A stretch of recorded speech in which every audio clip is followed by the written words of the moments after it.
Okay, it's time now, folks. It's time for our comeback.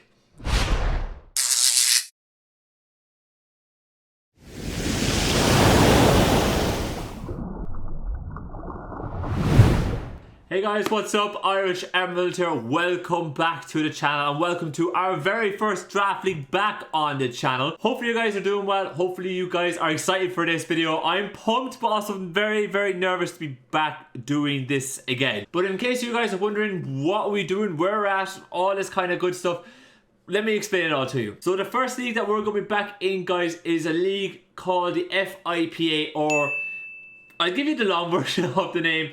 It's the International Federation of Association Pokémon. For the non-soccer fans out there, you're probably wondering what the hell does that mean? It's basically just the play on words on FIFA. But we got ourselves a pretty nifty team. I'm really excited for what we got. I'm really excited to show you guys what we got. But before we do that, I just want to kind of run through the rules of it and all that kind of good stuff. Also guys, before we even start, if you haven't followed me on Twitch yet, make sure you do so.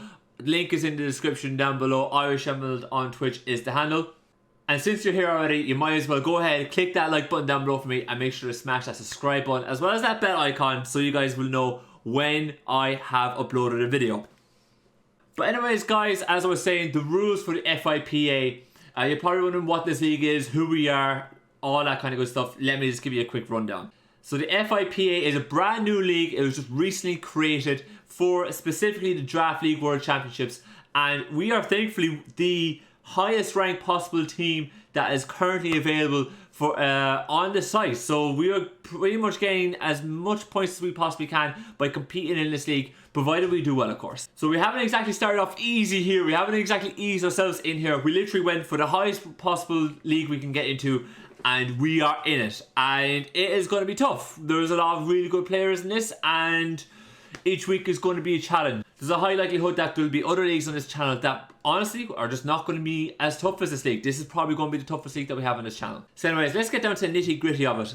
This league is going to be played on Showdown, and it is done using the Nat Dex draft format. For you guys who have been out of the scene for a while, like I have been, and are trying to wonder or figure out what that is, it basically means it's every Pokemon in the Pokédex, including the Pokemon that got cut in Dexit, as well as Mega Pokemon, but with no Z moves. So that means we have a plethora of brand new Pokemon that we're able to use, and all the old Pokemon we can, plus Megas, but we just don't get all the toys in the pram. But we can live with that. We can live with that. This is the closest thing to what we used to be very good at, so it gives us a nice way to weigh into this new format and this new meta. So yeah guys, that's basically the draft rules right there. That's all the Pokemon we're allowed to use. I'll have a link to the site for this draft league in the description down below, and it's always going to be there in every single one of these videos, so make sure you go check it out if you're curious about stats, what is allowed, what isn't allowed, all that kind of good stuff. That's all going to be there. As well, there's going to be a link to Discord for this league in the description down below, as well as my own Discord and all that kind of good stuff. But you know that. The only other thing I kind of want to go into here very quickly is that of course, this is a points-based draft. If I recall correctly, we were given 1,200 points to play with. We can draft somewhere between 10 and 12 Pokemon, and it was snake style. So yeah, let's just dive right into it, guys, because we could be spending all night here talking about what I did and didn't do, and I want to keep this video short and sweet for you guys. So we were blessed, or cursed, to have the #1 overall pick. We got the #1 overall pick, and for somebody who has no clue as to what they're doing, having a #1 pick is quite scary, and I didn't really know what to do with it. But in the FIPA, they have allowed certain Pokemon that are probably a little bit too broken, and I immediately just said we're picking up one of these. So I want to again shout out to my front office, Hammer Time Stone and Rampage, for helping me out with this. But we immediately picked up this Urshifu. Miyamoto the Urshifu is now on the squad. It's the first member of the Wexer Wailord's Rebirth. Now, if you're probably wondering what Urshifu does, look, you just see right there those stats. They're bonkers. We have decent speed, but it's that 130 base attack is just insane. Like, we can smack people with that. You're probably wondering what else does this thing get that makes it really broken. Ability wise, Unseen Fist. There we go. All contact moves hit through protection. That is bonkers. Like, bonkers. You can click whatever protect move you want I am hitting through it. It doesn't matter. Like, you cannot stop me out. I'm just going to break through it. On top of all that as well, we get an insane stab move called Wicked Blow. And this move basically means that we always crit. We're 80 base power and we always crit. So we have 120 base power right there that ignores all defensive boosts. So anyone who kind of comes in and wants to set curses, wants to set iron defenses, any of that kind of nonsense, we don't care. We crit always with this move, and that is bonkers. On top of that, we get some pretty nice coverage as well.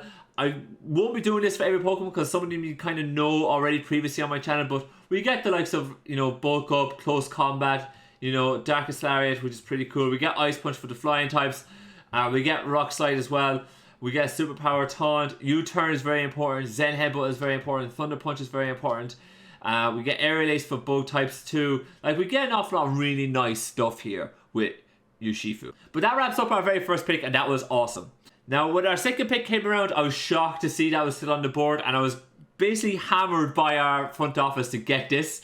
Especially by Rampage. He was like, look, this combo is insane. Latios is, you know, almost elite in this meta. So so we went for the Latios then, and Granville Latios just pairs perfectly with Urshifu. Urshifu is able to deal with any dark types and any steel types that Latios doesn't like, and Latios is then free to kind of come in and just cause absolute havoc against other fighting types that Urshifu doesn't like. So this pair is phenomenal. So I won't be going in great depth as to what Latios can do here. You guys have seen it before on the channel. It's got great speed, it's got great special attack, it's able to hit like a truck, it can do setup. But one of the couple of things that Latios did get this gen, it did get Aura Sphere, so which allows us like a real proper fighting type move that just will not miss. Like, this is fantastic. Another thing that we did get was Mystical Fire. So this is a much better fire type attack for us to be able to hit other people with rather than using Hidden Power Fire. So those steel types, like those steel grass types like Ferrothorn for instance, they're not as much of a threat to us anymore. We're not reliant on running Hidden Power for them. And then lastly, the great thing that Latios did get was Baton Pass. So if you're kind of wondering what Baton Pass is able to do, you know, it just basically allows us to pivot. You've seen it before on the channel. The fact that Latios now has pivot is huge for us because it means that, you know, Latios can kind of come in, and if we're not liking the matchup, we can Baton Pass out there into something more bulky, which is fantastic. Anyways, our third pick, guys, is, of course, I draft this every time. There's probably no surprise. But our third pick is Sylveon. So Sylveon came back, and I just felt, you know, that we had to get it. I just felt that when Sylveon came back around to us, we should just get it. It's Cleric. We know exactly what it's able to do. We've seen it before on the channel. It's got Mystical Fire like what I just showed to you on Latios, so it's able to use steel types a bit more effectively. And we also got Baton Pass, which I felt like it was pretty solid and no reason why not to pick up a really good fairy type, considering we already have a really good dragon type. And then speaking of having a good dragon and fairy type, I figured, look, early in the draft, let's pick up a steel type that can really do an awful lot of damage. And that's where we picked up Colossus the Mega Aggron. So Mega Aggron is back on the squad. If you remember previously on this channel, we actually had Sylveon Mega Aggron, and this thing does work. This thing can be an absolute nightmare to break through. Trying to break through Sylveon Mega Aggron is problematic. And then the fact that we've also got a huge lot of power in Urshifu and Latios there on the squad already means that trying to get through even our first four is going to prove problematic for an awful lot of teams. But I won't be diving again into what Mega Aggron can do. Look, again, you see the defense stat. Like, this is just ridiculous. And we already can hit really hard back with 140 base attack, so we're doing damage. But the big thing that Mega Aggron got this gen was Body Press.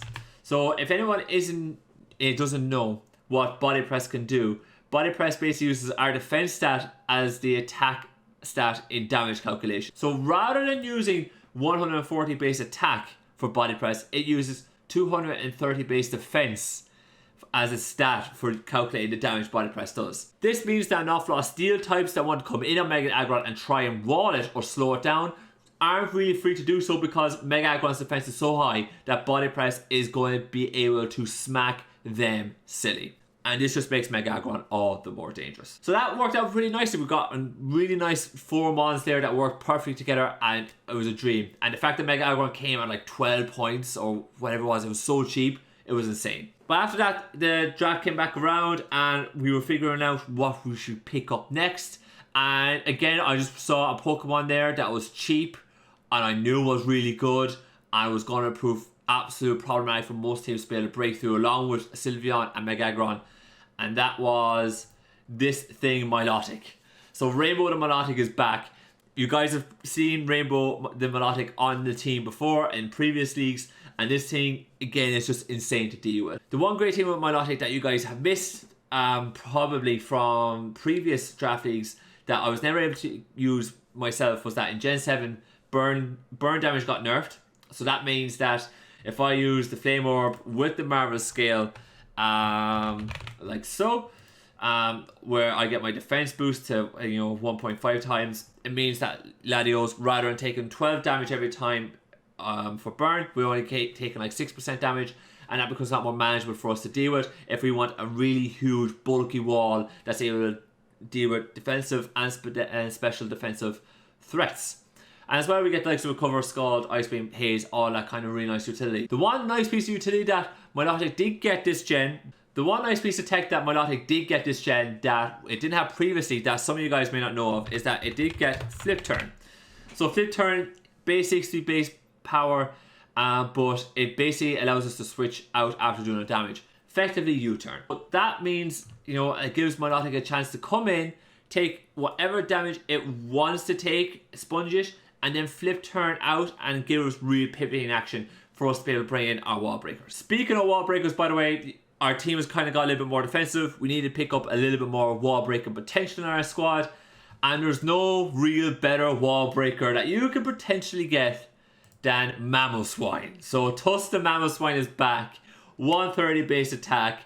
That's all we really need to know. Mamoswine didn't get anything too crazy this gen that you really need to know about, but this thing is still a massive threat that's able to do a ton of work and absolutely provide wall breaking potential for our squad. It also helps with dealing with the steel types that Latios doesn't like and Sylveon doesn't like. So we have so many ways of dealing with steel types, it's phenomenal. After that, you guys, I was looking at trying to round off the squad a little bit more, trying to get mons that are bulky but also offensive at the same time, really trying to get into the mold of what I was really good at before we retired from draft leagues. So in line with that, guys, I knew I needed an offensive poison type to really threaten some fairies that were knocking around, because Urshifu doesn't like fairies and Latios doesn't like fairies. And I also wanted to be a little bit bulky and be able to provide some support for our team that we don't currently have. And that's where Roserade kind of comes in perfectly. So I haven't been able to use Rosie the Roserade in so long. It's been forever almost. And this thing just gets so much utility, it's insane. We get really high special attack, decent speed. We have Natural Cure and Technician, which are two fantastic abilities. But the real thing that really sets Roserade apart here is that we also get the likes of Spikes, and we also get Toxic Spikes. So we get a lot of hazards there, which is really, really sweet, because previously we only had Mega Aggron and Mamoswine that were setting up rocks, but now we have real potential at the hazard stack. So Roserade really fits nicely on that squad, and then after that I was looking for a decent fire type to be able to pair with all this. And I was also looking for something that was able to give us a little bit of elite speed, because we haven't got that over 120 base speed mon just yet. And that's where we picked up Gale Force the Talonflame. Now, I know what you're probably thinking, Talonflame, not the greatest of Pokemon really. It doesn't have too much going for it. Ever since Gale Winds got nerfed, it hasn't been the same force it has been able to just abuse Brave Bird. But the fact is, this Pokemon does an awful lot of work for us. It's got great speed and also has a nice bit of utility in being able to give us U-turn, defog, roost, etc. So this Pokemon is able to kind of come in, get a little bit of chip damage and just pivot back out if need be. And it also allows us a way to be able to deal with the bulky grass types that Milotic isn't really keen on dealing with. So I'm quite happy with this draft so far, guys, but the one thing I'm a little bit lacking is a little bit of removal. At the moment, I have Talonflame and Latios that are able to defog, which is grand, but we're not really talking really solid there. And I'm also looking for some rocks. As I just previously mentioned, I was lacking a little bit on the hazard side. So with that in mind, I was looking down the tiers, trying to find something that was cheap, that would be usable, and that will be able to fit all those niches. And I managed to find Rock Plate the Armaldo. So I used this Pokemon a while ago. It's not bad, it's able to do a little bit of work, and I feel like it could do work for us here. What's really cool about this is that it's got 125 base attack, and we've got a decent little bit of bulk. I can never be critted with battle armor, and as well I can run Swift Swim if I come up against a rain team, and I can really do work with it like that. But primarily I'm looking at this thing being able to set up rocks and rapid spin force, and that should be as much as it really needs to do. With that, guys, I was pretty happy with our team overall there. We're after getting a nice rounded squad, and I felt like we were really in a position that we could go into most games and be a threat and be able to deal with other opponents' threats. But of course, there's always a couple of Pokemon knocking around in draft leagues that are always going to be terrifying no matter what team you built up until now, and I knew there's a few threats that we need to deal with. Some of these threats include Mega Medicham, we're talking to Nidoking, Nidoqueen, Infernape, basically Pokemon who are quite versatile, they're able to hit relatively hard, and also some really huge wall breakers that I'm just not overly keen on dealing with. So the first Pokemon I kind of mentioned was Mega Medicham. Mega Gallade also goes into this pot too, where they're just absolute beast of a Mega Pokemon that are very, very difficult to deal with. So I just decided we're going to pick up Spiritomb to be able to deal with this. So Wicked the Spiritomb is back. I drafted this in like UBL Season 1, so this is way back when. And when I drafted Spiritomb, it did exactly what I wanted it to do. It was able to just sit there, wall Mega Gallade, wall Mega Medicham, and we didn't have to worry about a thing. You look at the stats there, 108 defense, 108 Spadef. It's able to just sponge any hit it can. And on top of that, we get a nice bit of utility with Toxic, Will-O-Wisp, all that kind of good stuff. Rest Talk is a really nice set too. So we're able to really just hunker in, sit down, take hits off those fighting types, and be able to wall them completely. After that, the next big threat I was really worried about was those versatile Pokemon that we don't really have a really good answer for. And you guys may have guessed by now what I normally go with when I do get to this end of the draft and how to deal with it. And I have gone there again. So Minute Bubbles to Deogen is back. If you guys briefly remember just before I retired, I drafted this thing in my final like UBL run where I just played a couple of battles. And this thing did work. You even saw it on stream that this thing came in and did work. And this thing can come in and do work again. What's really insane about this thing is that it gets a regenerator with a Volite, so it's able to come in and sponge an awful lot of hits. And we have 125 base special attack. This Pokemon is basically up my alley. It takes hits and it hits things extremely hard. At that point then, guys, we had 1 point left, and there wasn't too much left in the 1 point tier that I was really keen on getting, but getting one Pokemon for 1 point wasn't the end of the world for me. I figured we might as well do it because it would round off the team pretty nicely, and we didn't quite have an electric type just yet. So with that being said, brace yourselves, guys. Ash the Pikachu is officially a Wexford Wailord. I can't believe I drafted Pikachu. Like what? Like what? In all seriousness though, guys, Pikachu is actually a bit of a threat. It's a nice low key mon that we got really, really cheap. What makes this thing really interesting is the fact that we get the Light Ball item. So Light Ball basically doubles our attack and special attack, which is a huge boon for us. So if we look back at the stats, that base 55 attack becomes base 110. That base 50 special attack becomes base 100. And that completely changes perception as to what Pikachu is able to do. It means that it's able to hit an awful lot harder while it has the Light Ball, and it becomes a little bit more problematic in prep. On top of that, it gets Lightning Rod, which means that we're able to get an immunity for electric type attacks as well.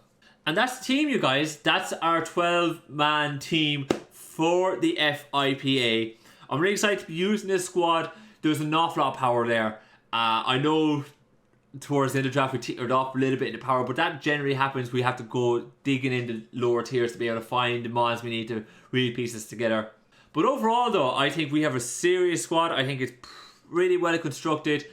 It's not wow when you look at it. I don't think you don't look at it and think this is a huge threat or like this is an unstoppable team where it's completely balanced. But I think this team has got an awful lot of great potential, and it does cause problems in prep for everybody. But yeah, hopefully you guys enjoyed the video. Hopefully you guys are going to be with me in the FIPA this season, and hopefully you guys enjoy the ride. One thing I want to ask you guys though before I wrap it up is that, do you guys want to see team builders for this league at all? I know some people like team builders and some people aren't really keen on it because it might just be empty content. You guys let me know if you want to see team builders. If I see 10 comments down below that say that they want team builders, I will make team builders. One more thing guys before we wrap up. FIPA battles will be uploaded on Saturdays. So Saturday after this is uploaded, you will see our week 1 battle. I'm hopeful that we can get the win. Hopefully we can get the W. And hopefully you guys will be there to watch and enjoy either the resounding success of our comeback or the shocking, awful ugh, kind of don't want to think about it. But yeah, I'm going to wrap it up here today. As always, thank you guys so much for watching, and I'll see you next time.